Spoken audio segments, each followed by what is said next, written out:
अमेरिकेमधून आणखी 112 बेकायदेशीर भारतीयांचं विमान हे भारतामध्ये दाखल झालंय। रात्री उशिरा अमृतसरमध्ये हे विमान उतरलंय। पंतप्रधान मोदींच्या अमेरिकेच्या दौऱ्यानंतर सुद्धा वेड्या कायम आहेत। लष्करी विमानानं भारतीयांना परत पाठवलेलं आहे।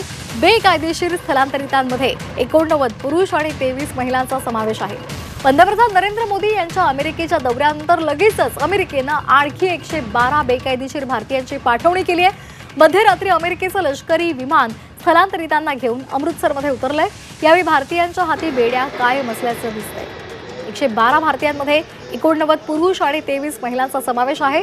गेल्या वेळी परराष्ट्र मंत्रालयानं भारतीयांना योग्य वागणूक दिली जावी अशी अपेक्षा व्यक्त केलेली होती, मात्र डोनाल्ड ट्रम्प यांना याला हरताळ फासल्याचं दिसतंय।